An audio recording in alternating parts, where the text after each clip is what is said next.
Bonjour à tous et bienvenue dans cette vidéo. Aujourd'hui, je vais vous parler d'un projet. Le projet, c'est Chainx. Chainx a été le premier projet à coder sur Polkadot et sur Kusama, donc c'est-à-dire sur le substrate.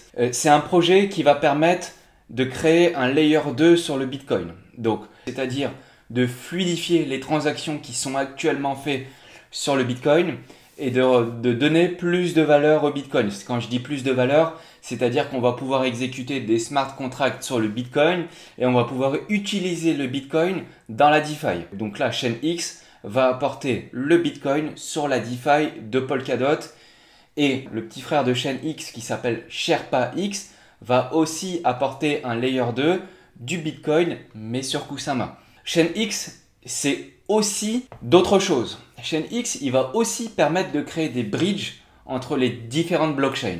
Je vous en parle juste après. En plus de ça, ils sont aussi en train de créer un layer 2, donc un layer 2, un layer 2 sur Polkadot. Donc Chainx, ce projet, par nature, et pour l'instant, c'est l'un des seuls qui fait ça, peut-être avec Polka BTC. En tout cas, c'est certainement l'un des projets qui va être très utilisé dans la DeFi, et je vous en reparle après, mais on va le retrouver. On va retrouver les solutions de Chainx qui seront sur Akala. Donc là, je vous présente le projet complet, on en parle, je vous montre tout ça, c'est parti, on passe sur le PC. Cette vidéo, elle est propulsée par PolkaSwap. Si ça vous plaît, vous pouvez aller sur la plateforme, vous regardez, vous pouvez swapper des tokens et faire de la DeFi sur polkaswap.io.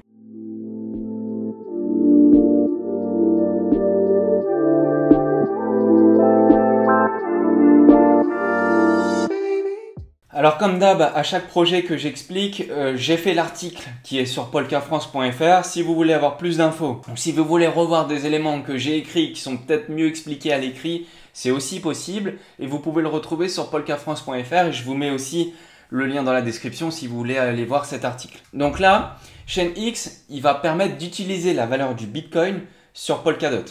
Parce qu'aujourd'hui, Bitcoin, c'est un réseau, c'est une blockchain qui permet le stockage de la valeur. C'est-à-dire que si aujourd'hui des personnes achètent du Bitcoin, c'est pour stocker de la valeur. Mais aujourd'hui, le Bitcoin, il y a encore peu de monde qui l'utilise dans des solutions qui vont plus loin avec des apps dans la DeFi, etc. Par exemple, avec du BTC, à l'avenir, ou même très bientôt, hein, on parle en jours ou en semaines, on pourra par exemple farmer avec du BTC, on pourra obtenir des taux, des rewards avec le BTC. On pourra faire pas mal de choses et tout ça sur Polkadot et sur Kusama. Donc la team, comme d'hab, pour étudier un projet, on se fait toujours les trois socles. On parle d'abord de la team, en deuxième on parle du projet et en troisième on regarde est-ce que ça vaut le coup et on regarde le token metrics, la token economy. Comment ils distribuent les jetons et comment ils ont articulé tout ça. Donc là, quand on va parler de la team, là on parle de la team, Chainx c'est une team chinoise. Alors, j'ai beaucoup galéré à vous trouver des informations, franchement j'ai cherché pendant au moins 5 ou 6 heures et c'est très compliqué. Pourquoi? Parce qu'en fait cette team, donc on le voit à l'écran, le founder, donc le créateur qui s'appelle Guanghua Guo. Excusez-moi les amis si j'écorche, s'il y a des Chinois parmi nous, vous pouvez me corriger, je m'excuse. Hein. Et du coup, ce monsieur qui s'appelle Monsieur Guo, on va l'appeler comme ça, Monsieur Guo, en fait, lui, il est très technique et il parle il est comme moi, en fait, si vous voulez. Il parle très mal l'anglais, allez, on peut se le dire. Il comprend, il sait dire des choses assez simples en anglais, un peu comme Nono, mais par contre, du coup, il s'exprime principalement en chinois. Et c'est pour cette team-là, c'est aussi un handicap dans leur communication. Alors il y a un autre membre de leur team qui s'appelle Alexander et qui fait un excellent travail pour Chainx et qui l'aide par rapport à ça. Mais du coup, ça a beaucoup pénalisé le projet ou en tout cas le marketing du projet. Donc là, le peu d'infos que j'ai réussi à trouver sur lui, c'est la photo, son GitHub, son Twitter et son Medium. Mais j'ai essayé de voir son pédigré, d'essayer de voir où il a travaillé dans le passé. Qu'est-ce qu'il a fait, c'est quoi son parcours et tout, j'ai eu du mal à trouver. Donc au moins, on sait que c'est lui, il a créé la société PolkaX et c'est PolkaX qui a créé le projet Chainx qui découle aussi de son petit frère, donc Chainx sur Polkadot et son petit frère SherpaX sur Kusama. Donc je ne saurais pas vous dire quel est son parcours et Et du coup, je ne sais pas si c'est un bon ou un mauvais point. Mais si vous avez réussi à avoir des infos, vous, par rapport à ça, dites-le moi et je le mettrai dans un commentaire épinglé et je le mettrai aussi dans l'article bien volontiers. Mais j'ai eu beaucoup de mal à trouver des informations sur eux. Tout ce que je sais, c'est qu'ils sont proches de la team, de la Web3 Foundation et de Parity. Et donc, du coup, ils discutent avec les admins, certainement peut-être aussi avec Gavin Wood.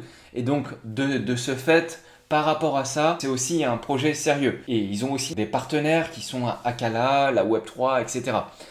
Donc si vous voulez aller voir un peu plus son GitHub, donc c'est là où il y a le code du projet qu'il fait, il est assez actif. Donc ça, c'est un bon signe. Et j'ai réussi à trouver un monsieur qui s'appelle King One, donc monsieur One, qui est core développeur chez ChainX. Mais pareil, j'ai cherché des infos sur lui pendant des heures et j'ai rien trouvé. J'arrive pas à trouver. Alors en fait, pour avoir des infos, il faudrait avoir de l'aide de quelqu'un qui est chinois. Et certainement que dans les réseaux sociaux chinois, là, on va trouver des infos sur eux. Mais sur les réseaux internationaux ou américains, ou du moins de langue anglaise, on a du mal à trouver des infos sur eux. Donc ça, c'est un point qui est un peu... voilà, donc juste pour ça, on ne peut pas faire un all-in, mais par contre, ils sont en train de développer une solution qui est super, et on en parle, le projet ChainX. Alors le projet ChainX, comme je disais en introduction au début dans la vidéo, c'est un projet qui permet de faire plusieurs choses. Le gros socle, le gros cœur d'activité du projet de ChainX, ils appellent ça rendre Bitcoin more valuable. C'est-à-dire apporter des nouvelles propriétés au Bitcoin pour pouvoir l'impliquer dans des applications. Et notamment, et c'est là le cœur du sujet, il parle principalement de la DeFi. Donc là, ChainX travaille à rendre le Bitcoin plus accessible, donc il va permettre de le rendre plus valuable, comme ils disent, mais ils vont aussi permettre de créer un Layer 2. Donc le Layer 2 le plus connu actuellement sur Bitcoin, c'est le Lightning Network. Et bien là, avec ChainX, ils vont faire à peu près la même chose, mais en un peu différent, un peu plus puissant, etc. Et développer à partir de la technologie du substrate de Polkadot. Alors c'est peut-être un peu du chinois pour vous, je vous l'accorde, mais en tout cas ce qu'il faut retenir, c'est que c'est un projet qui va apporter des nouvelles solutions sur le Bitcoin et de pouvoir faire des nouvelles choses sur le Bitcoin et d'apporter le Bitcoin sur la DeFi, sur Polkadot et sur Kusama. Donc ça, c'est le premier point. Mais comme on peut le voir dans l'illustration que je vous ai mis, on voit en bas qui connecte Bitcoin à ChainX et au réseau. Donc là, ça, c'est le petit logo du substrate. Et qui connecte ça au réseau Polkadot. Et en fait, il va permettre de connecter Bitcoin, mais il va aussi permettre de faire des bridges avec d'autres blockchains. Et là, on voit, il y a EOS, Monero, le Zcash, Ethereum, Ripple et Cardano. Donc on va pouvoir se connecter à toutes ces blockchains-là. Alors ça va demander un peu de temps, ils vont pas faire ça en claquant des doigts le premier jour. Il faut savoir que ça fait déjà 2 ou 3 ans qu'ils travaillent sur ce projet-là. Et là on commence à voir les premières applications arriver. Je vous montre ça après. Il faut aussi savoir que grâce à ce Layer 2 qu'ils vont créer sur le Bitcoin il va pouvoir diminuer ses frais de transaction à quelques centimes. Alors qu'aujourd'hui, bon bah encore, ça dépend des moments où le réseau est plus ou moins encombré. Mais les frais de transfert du Bitcoin, ils sont assez variables et parfois les frais peuvent monter assez haut. Donc ils vont permettre de rendre les frais très bas, comme d'ailleurs le Lightning Network. Sauf que le Lightning Network, il n'a pas encore été assez popularisé. Je sais qu'il est quand même utilisé, il est quand même bien utilisé et c'est d'ailleurs grâce à ça que ça désengorge un peu le réseau Bitcoin de la même manière de ce que fait le Matic avec Polygon sur Ethereum qui font un travail gigantesque. Et c'est absolument super. Donc ChainX, il va pouvoir faire ça, donc un layer 2. Et il va aussi permettre de réduire le transfert de Bitcoin. Donc aujourd'hui, le Bitcoin, je vous retrouverai l'info, mais ils exécutent un bloc tous les 10 à 15 minutes. Alors dedans, ils emmagasinent plein de transactions. Mais là, du coup, si vous arrivez à la fin d'un nouveau bloc et vous placez votre transaction juste au début, en fait, votre transaction, elle va mettre 10 minutes avant de se valider. Et grâce à ChainX, vous pouvez passer de 10 minutes à 2 secondes. À 2 secondes parce que ça va être plus scalable. Donc ça va être plus, on va pouvoir aller un peu plus vite. Et ça, c'est un projet qui va évoluer en même temps que Polkadot, puisque Polkadot, il se met à jour, le code est agrémenté et agrégé et créé au fur et à mesure, et le code, il évolue avec le temps. Donc c'est un réseau qui évolue, Et du coup, la solution de Chainx, ça va évoluer en même temps que la vitesse du réseau Polkadot. Et donc forcément, vu que c'est un réseau en Proof of Stake, ça va être aussi plus écologique, mais comme plein de solutions. Alors il faut noter que là, dans cette vidéo, je vous parle de Chainx. On va forcément parler beaucoup du Bitcoin, parce que c'est le cœur de l'activité de leur projet, c'est d'amener et de travailler pour créer une couche supplémentaire sur le Bitcoin. Mais il faut savoir que, comme je vous l'ai dit, ils font pas que ça, ils vont aussi faire des bridges pour connecter les autres réseaux comme on peut le voir à l'écran, mais ils vont aussi créer un layer 2 sur Polkadot. Donc s'il y a besoin, à l'avenir, en vrai aujourd'hui il n'y en a pas besoin, mais si à l'avenir il y en aura besoin, et ben Chainx ils vont créer un layer 2 en dessous de Polkadot qui va fonctionner de manière parallèle et qui donc pourra aussi désengorger s'il y a besoin le réseau Polkadot. On en reparlera. Alors de manière un peu plus concrète, comment ça marche ? Eh bien, c'est assez simple. De manière un peu plus concrète, donc il y a le BTC, le vrai, entre guillemets, le vrai BTC qui existe déjà aujourd'hui. Il fonctionne sur le réseau et en fait, un layer 2, comme son nom l'indique, c'est une deuxième couche. Donc vous avez le Bitcoin, en dessous, vous aurez une deuxième couche qui s'appelle le layer 2, donc un layer 2, un layer en français, c'est un calque. Donc c'est un deuxième calque qui vient en parallèle du Bitcoin. Et en fait, si vous voulez, à chaque BTC, eh ben, il y aura une contrepartie de la valeur. Donc, à chaque BTC, il y aura un XBTC, donc X comme chaîne X. Il y aura un XBTC qui sera émis et il sera émis à la seule condition où il y a un BTC en contrepartie. Donc, en gros, ce qui va se passer, c'est que avec un BTC qui est bloqué par l'intermédiaire d'une enveloppe, donc une couche, donc c'est un peu comme le Wrapped BTC qui existe déjà aujourd'hui sur Ethereum. C'est un peu le même système et un peu le même mécanisme avec les attributs du réseau Polkadot. Mais en gros, c'est ça. Donc, ils vont, par l'intermédiaire d'un smart contract, envelopper un vrai Bitcoin qui sera bloqué dans le réseau.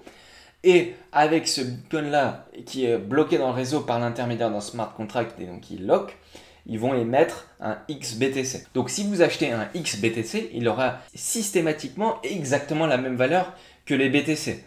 Forcément, il aura la même valeur puisqu'il y a une contrepartie, il y a un collatéral. Donc c'est ce qu'on peut voir à l'écran là. Vous êtes l'utilisateur, vous bloquez un BTC. En contrepartie, il y a une preuve de blocage. Et là, hop, on va vous donner un XBTC. Vous loquez un BTC, ça se fait automatiquement. Ça, vous n'aurez pas à le faire. Ça se fait strictement automatiquement. Vous aurez juste, par exemple, à aller sur Acala et acheter du XBTC et vous aurez la contrepartie et ça sera la valeur du BTC. Sauf que le XBTC que vous aurez, il aura les attributs du réseau Polkadot. Donc ça sera un jeton qui sera codé sur Substrate et du tout, il aura plein d'attributs qui pourront être utilisés. Et là, vous allez pouvoir avoir des nouvelles utilisations sur le Bitcoin. Donc aujourd'hui, vous ne pouvez pas faire grand-chose sur le vrai réseau Bitcoin puisque le Bitcoin, c'est simplement un jeton qui, entre guillemets, stocke de la valeur. C'est-à-dire qu'il est utilisé pour être stocké dans des wallets. Mais demain, grâce au XBTC, vous allez pouvoir avoir, si vous avez du BTC, eh ben, le convertir en XBTC. Et avec ce XBTC, eh ben, là, vous allez pouvoir faire d'autres choses avec. Par exemple, et c'est ce qui intéresse, j'imagine, le plus de monde, c'est grâce au XBTC, vous allez pouvoir faire travailler votre Bitcoin. Donc aujourd'hui, vous avez un Bitcoin, vous le mettez sur un wallet ou sur une ledger, c'est la seule chose qui se passe. Donc il est protégé, il est bloqué sur votre ledger, mais c'est tout. Or, il y a des fonds d'investissement où il y a des personnes qui commencent à avoir pas mal de fonds en crypto-monnaie, et ben ils aimeraient bien les placer à 5%, à 10%, à 15%, voire même mettre un petit peu plus de risque si ça intéresse du monde à placer par exemple du XBTC avec un stablecoin par exemple, et ben, par exemple vous pouvez mettre dans une pool de liquidité. Par exemple sur Acala vous allez pouvoir mettre du XBTC dans une pool et vous allez pouvoir mettre je dis une bêtise, mais du Acala USD, donc c'est un stablecoin, ou de l'USDC ou du Tether, donc de l'USDT. Vous allez pouvoir mettre les deux dans une pool de liquidité et en contrepartie, vous allez pouvoir gagner les frais de transaction. Donc c'est toujours la même chose, hein, c'est un peu comme PolkaSwap, comme j'avais expliqué avant. Donc c'est le mécanisme traditionnel de la DeFi finalement. vous mettez ça dans une pool de liquidité. En contrepartie, vous allez gagner les frais du DEX, les frais des swaps. À chaque swap, il y a des frais de transaction qui sont de 0,3% de mémoire. Enfin, ça dépend des DEX, mais en gros, c'est ça. Hein, c'est de cet ordre-là, donc 0,3% qui sera distribué à tous les liquidity providers. Donc, vous pouvez mettre dans une pool et votre BTC, que vous aviez du BTC sur votre ledger, et ben là, demain, vous allez pouvoir le mettre dans une pool. Attention, c'est risqué, vous êtes soumis à un risque de liquidity providing et vous allez pouvoir commencer à farmer. Donc vous allez non seulement gagner les frais de swap d'index, mais vous allez aussi pouvoir gagner des tokens synthétiques. De la même manière, sur la DeFi sur Acala, vous allez pouvoir avoir avec du DOT, mettre en stacking et avoir du LDOT. Donc tout ça, voilà, on va pouvoir commencer à utiliser les actifs synthétiques du Bitcoin. Pour aller un peu plus loin, pour utiliser la valeur du Bitcoin pour le faire fructifier ou même le prêter à d'autres, hein, comme ça existe déjà, Chainx va permettre tout ça. En gros, il va permettre d'apporter le Bitcoin sur Polkadot. Et puis quand vous faites l'effet inverse, donc là avec le XBTC, vous voulez passer un BTC, en fait il vous montre la même chose mais en sens inverse. Donc là, vous avez le smart contract, vous renvoyez le XBTC dans le smart contract. Donc le XBTC que vous avez, vous le mettez dans le smart contract, donc dans le code, hein, et le code il va dire ok, c'est bon, vous m'avez rendu le XBTC, je vous libère le BTC et je vous rends le BTC. Ça de manière automatique, personne ne pourra s'amuser à utiliser ça à votre place, puisque dedans il y a votre transaction, il y a votre wallet, il y a tout ça. Donc ça va être apporté sur la DeFi, et regardez, je vous avais montré à l'époque le testnet. Et d'ailleurs, je vous ai mis un lien dans l'article. Et là, je vous ai mis la capture d'écran du testnet de Acala. Et on le voit, même déjà, dès aujourd'hui, on le voit, il est là, le XBTC. Donc, quand vous allez sur Acala et que vous voyez du XBTC, et ben maintenant, vous savez ce que c'est. Le XBTC, c'est le BTC qui a été créé par la team Chainx. Voilà, donc là, aujourd'hui, ils ont mis quelques jetons. Ils ont mis, vous voyez, ils avaient mis du DOT, du Liquid DOT et du XBTC ou d'autres. Polka BTC, donc qui sera le concurrent, donc vous pourrez en avoir ou l'un ou l'autre. C'est vous qui choisirez ce que vous voudrez, mais en tout cas, Chainx va apporter ça. Donc ça, c'est plutôt bien. C'est plutôt bien, grâce à Chainx, on va pouvoir aller vite et loin dans la DeFi dès le début, et ça, c'est super. Donc comment sont réparties les différentes briques du projet Chainx? En fait, on voit qu'il y a un PCX module, donc le Chainx, le jeton Chainx, ça s'appelle le PCX. Et donc vous avez un PCX asset, je vous en parle juste 2 secondes après. Vous aurez un DEX aussi sur Chainx, donc ils appellent ça le module DEX. Et vous avez aussi le XBTC, et ils vont aussi faire un XDOT. Donc je vous disais qu'il y allait avoir un Layer 2 sur Polkadot. Et le Layer 2 sur Polkadot, ça va fonctionner comme ça, c'est-à-dire qu'ils vont vous faire un XDOT. Alors pourquoi ils font ça? C'est pour avoir un token synthétique.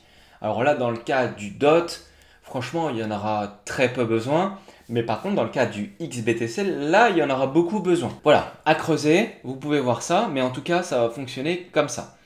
Et puis après, il y aurait un module relais, donc c'est la relais chain. Parce qu'en fait, le Chainx, ils vont avoir une parachain. Et donc, une parachain, comme vous devez normalement le savoir si vous regardez un peu les vidéos, une parachain, c'est une blockchain parallèle.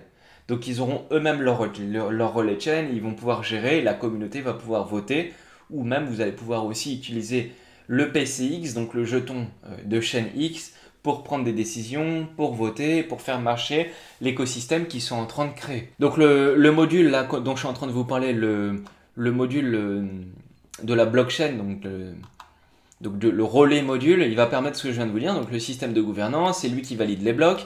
Il va aussi être utilisé pour les frais de gaz, la distribution des récompenses et le soutien à Bitcoin à travers les dérivés financiers, etc. Donc le PCX, le jeton, on en reparle après du token Matrix, mais le jeton PCX, il va être utilisé pour toutes les actions qui sont faites sur le réseau Chainx. Donc le PCX, il est lié au XBTC. Donc si demain il y a une grosse DeFi, et je pense qu'il y aura une grosse DeFi, par exemple sur Acala, mais Polkaswap pourra aussi ajouter le XBTC quand il sera pleinement opérationnel. Bon, pour l'instant, on n'y est pas. Acala, ils vont d'abord lancer Karura PolkaSwap, ils vont aussi faire la même chose quand ils seront sur Kusama. Mais du coup, d'abord, vous allez avoir le XBTC qui va aller d'abord sur Kusama. Et ensuite, un peu plus tard, sur Polkadot. Bon, on reparlera de ça le moment venu. De toute façon, si vous nous suivez, vous commencez à comprendre qu'on parle de tout ce qui arrive. Vous allez aussi pouvoir avoir un DEX. Donc un DEX, c'est un Decentralized Exchange. Bon, alors là, c'est mon avis. Est-ce que le DEX de Chainx va être beaucoup utilisé? J'ai quand même un doute parce que je pense quand même que la team de Akala, elle est quand même un cran au-dessus de celle de Chainx. Mais par contre, l'un a besoin de l'autre. Les deux teams ont besoin l'une de l'autre. Et par exemple, les autres DEX qui vont arriver, ou même qui existent déjà, hein, comme PolkaSwap, ils vont aussi avoir besoin de Chainx.